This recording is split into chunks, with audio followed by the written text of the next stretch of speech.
hello guys কি খবৰ বহুত দিন ভিডিও দিয়া নাই আছো ভালে আছো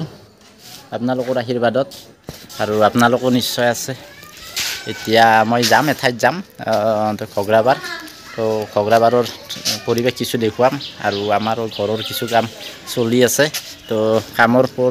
পৰিবেশ কিছু দেখুৱাম আপোনালোকক চাই থাকক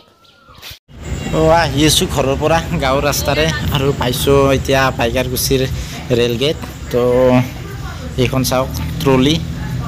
বহুত দিনৰ এইখন ট্ৰলি আৰু ইয়া পাইকাৰকুছিৰ চকৰ পৰিবেশ ৰেল গেটৰ আৰু বলক মোৰ লগত যাই থাকো এতিয়া আহি আছো হাইৱেৰে খগৰাবাৰলৈকে বুলি আৰু ইয়া হাইৱেৰ পৰিবেশ ইয়াতে মই আহিছো ষ্টেচনলৈকে তো খগৰাবাৰ ষ্টেচনটোত কিবা কাম চলি আছে আৰু মোৰ কিবা কাম আছিল তো ভাবিলো আপোনালোকক খগৰাবাৰ ষ্টেচনটো দেখুৱাই দিম আহক চাই লওক খগৰাবাৰ ষ্টেচনটো ইয়া চাওক খগৰাবাৰ ষ্টেচনৰ পৰিবেশ আগতে বেলেগ ধৰণৰ আছিল এতিয়া যেটো ৰেল লাইনৰ কাম চলি আছে আৰু নতুন লাইনটোৰ তো তাৰ বাবে চাওক পৰিবেশসমূহ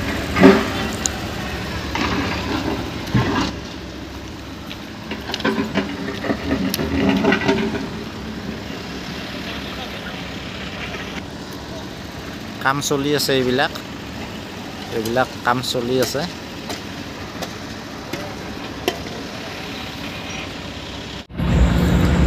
খগৰাবাৰৰ পৰা আহিলো আহি এতিয়া টিহু আহি আছো লগত বাইদেউ আছে আৰু আহি পালো আমি নলবাৰী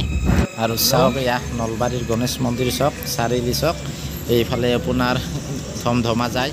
আৰু মোৰ লেফট সাইডে নলবাৰী টাউনৰ মেইন গেট নলবাৰী টাউনত যায় আৰু আমি যদি সিধাই যাম এতিয়া তো বৰপেটাৰ ফালে তো আৰু ইয়া চাওক নলবাৰীৰ এন্ট্ৰি গেট ধুনীয়াকৈ ইয়াতে সজাই পৰাই তোলা হৈছে নলবাৰীৰ সত্ৰীয়া সংস্কৃতিৰ যে পৰিৱেশ বলক তেতিয়া মোৰ লগত যাই থাকো টিহুলৈকে আৰু এবাৰ চাই লওক এয়া মোৰ বাইদেউ আৰু লগত ইয়া ভাগিনী তো বাইদেউক আজি ঘৰত থ'ব আহিছোঁ আৰু এইফালে চাওক গাঁৱত বান্দৰৰ উৎপাত দেখিছে মধুৰি গছজোপাত বান্দৰে কেনেকৈ জঁপিয়াই আছে আৰু চাবচোন এইফালে আহি আছে চাওক তো যিয়ে নহওক ভিডিঅ'টো চাই কেনে পালে জনাব আৰু ভাল পালে লাইক শ্বেয়াৰ ছাবস্ক্ৰাইব কৰিবলৈ নাপাহৰিব ধন্যবাদ